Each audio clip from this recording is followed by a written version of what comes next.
नाशिक शहरातील सातपूर अंबड औद्योगिक वसाहत ही कामगारांची जीवनवाहिनी समजली जाते. परंतु काही महिन्यांपासून या दोन्ही औद्योगिक वसाहतीत 130 कंपन्यांनी बेसुमार अतिक्रमणे करून औद्योगिक विकासाला मोठी बाधा निर्माण केली आहे, असा खळबळजनक आरोप समाजसेवक तथा सामाजिक कार्यकर्ते संतोष शर्मा यांनी केला आहे. त्यांनी यापूर्वी देखील या अतिक्रमण विरोधात कामगार आयुक्त, जिल्हाधिकारी कार्यालय या ठिकाणी मोठमोठे आंदोलन केले आहे.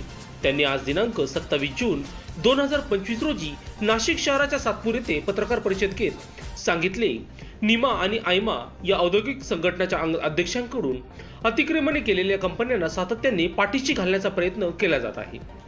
यापूर्वी या अध्यक्षांनी माझ्यावर दबाव आणण्यासाठी बरेच प्रयत्न केले. राजकीय दबाव आणून माझे आंदोलन दडपण्याचा प्रयत्नही त्यांनी केला. त्यांनी निमा अध्यक्ष आशिष नहार आणि आयमा अध्यक्ष ललित बूम यांनी त्यांच्या कंपन्यांमध्ये बेसुमार अतिक्रमण केल्याचा खळबळजनक आरोप केला आहे. त्यामुळे स्वतःचे बेकायदेशीर कृत्य झाकण्यासाठी हे दोघेही राजकीय नेते, मंत्री यांचा आधार घेत प्रशासनावर दबाव आणण्याचा प्रयत्न करीत आहे, असे त्यांनी सांगितले. तसेच पुढे म्हणाले की नाशिकच्या औद्योगिक विकासासाठी आणि स्थानिक तरुणांच्या रोजगारासाठी हा माझा लढा असून माझ्या अखेरच्या श्वासापर्यंत तो मी लढणार आहे. तसेच उद्योजकांच्या संघटनेवर आशिष नहार हे घटनाबाह्य पद्धतीने अध्यक्ष म्हणून बसले आहेत. 130 कंपन्यांच्या मालकांना माझा बंदोबस्त करण्याची बतावणी करीत त्यांच्याकडून लाखो रुपये वसूल केल्याची उद्योग वर्तुळात चर्चा आहे, असेही त्यांनी यावेळी लोकशास्त्र न्यूजशी बोलताना सांगितले आहे. म्हणून संतोष शर्मा हे आपल्या सुमारे 20 साथीदारांसह महाराष्ट्राच्या विधानसभेत होणाऱ्या पावसाळी अधिवेशन दरम्यान सामूहिक आत्मदहन करणार असल्याची माहिती त्यांनी या पत्रकार परिषदेत दिली आहे. म्हणून येणाऱ्या पुढील काळात सातपूर अंबड औद्योगिक वसाहतीतील अवैधरित्या बांधकामाचा मुद्दा पावसाळी अधिवेशनात गाजणार का, हे बघणे महत्त्वाचे ठरणार आहे. लोकशास्त्र न्यूजसाठी बंटी आडाव, सातपूर. घटनाबाह्य अध्यक्ष निमाचे आशिष नहार आणि आयमाचे अध्यक्ष ललित बूम यांनी सर्व MIDC मध्ये अशी चर्चा पसरवलेली आहे. त्यांचे पुढे मागे फिरणारे जे कार्यकर्ते त्यांच्यातर्फून असा निरोप पोचवत आहे सगळ्या उद्योजकांना की अतिक्रमण संदर्भात संतोष शर्मा यांचा आम्ही बंदोबस्त केला आहे, पण निमाचे अध्यक्ष आशिष नहार आणि आयमाचे अध्यक्ष ललित बूम यांचे सुद्धा कंपनीचे कागदपत्र आमच्या हातात आहे. यांचं सुद्धा आम्ही अतिक्रमण काढू, त्यांना सुद्धा आम्ही अतिक्रमणासाठी पाठबळ देणारे जे पण मंत्री संत्री असतील त्यांचा सुद्धा आम्ही त्यांचा खुलासा करू. उद्योगमंत्र्यांनी अतिक्रमण काढायचे आदेश दिलेले, मुख्यमंत्र्यांनी पण अतिक्रमणाला पाठिंबाला बळ देणार नाही असं आश्वासन दिलेलं आहे. आणि आम्ही पावसाळी अधिवेशनात 100% आम्ही समूहाने आत्मदहन करणार. पण वारंवार आंदोलन उपोषण करण्याची वेळ काय? आश्वासनं देतात, आश्वासनं देऊन तारीख मागतात, वेळ मागतात, वरतून मंजुरी आणायला सांगतात की वरतून मंजुरी आली की आम्ही अतिक्रमण काढणार. आज 400वरून अधिक अतिक्रमण आहे असं ते सांगतात स्वतः तोंडाने. पण जे छोटे मोठे उद्योजक आहे, मोठे उद्योजकांनी अगर अतिक्रमण काढलं तर छोटे मोठे तर जरूर काढतील. आज पूर्ण नाशिक शहरामध्ये अतिक्रमणच्या मोहीम चालू आहे, तर यांचं का नाही? गोरगरिबांचं अतिक्रमण काढतात, उद्योजकांचं अतिक्रमण कोण काढत?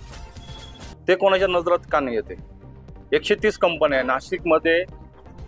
अंबड आणि सातपूर या दोन्ही आज नामचीन इंडस्ट्री म्हणून ओळखले जाते. जिंदलचं प्रकरण तुम्हाला सगळ्यांनाच माहिती आहे. 60 तास आग लागूनही त्याचा पर्याय नाही निघाला. तर अंबडमध्ये एखाद्या वेळेस काही झालं तर याला जबाबदार कोण राहील? आपण थेट नियमा आणि अपेक्षांवर आरोप केलेले आहेत, याविषयी आपल्याकडे काही खरोखर पुरावे आहेत का? खरे पुरावे आहे ना माझ्याकडे. खरे पुरावे त्यांनी जे माझा बंदोबस्त करण्याचे आश्वासनं दिलेले हे माझ्या पाठीशी आहे. लोकशाहीच्या मार्गाने जो चालतो तो कोणालाच घाबरत नाही, त्यांनी हे लक्षात घ्यावं. त्यांनी कितीही माझ्यावर दबाव बनायचा प्रयत्न केला तर माझ्या पाठीशी आहे माझं संविधान, जे आम्हाला आमच्या बापांनी दिलेलं आहे. निमाचे अध्यक्ष भेटायला तसे घटनेमध्ये ना जे MIDCच्या घटनेमध्ये जे कम्प्लिशन BCC प्लॅनच्या हिशोबाने सगळ्यांना कराराप्रमाणे टर्म अँड कंडिशन प्रमाणे प्लॉट दिला जातो, त्या नियमानेच त्यांचं अतिक्रमण पण आहे, ते स्वतः त्यांनी सिद्ध केलेले. आपण बोललात की निमाच्या अध्यक्ष घटना बाहेर असं हा, ते- मंत्र्यांना तुम्ही सांगितलं का त्यांची भेट घेतली? उद्योगमंत्र्यांना पण माहिती नाही या सगळ्या गोष्टींचं. उद्योगमंत्र्यांना सांगायची गरजच नाही. त्यांना ते संविधान खुर्चीवर बसलेले मंत्री, त्यांना सर्व काही माहिती आहे. यांनी डिसेंबरमध्ये इलेक्शन घेणार आहे, इलेक्शन घेऊन घटनेनुसार आम्ही बसू, पण आता बिना घटनेनुसार का नाही बसले? उद्योग मंत्र्यांना देखील तुम्ही याबाबत बोलता, तरी देखील हे अधिकारी ऐकत नाही असं तुम्ही म्हणताय.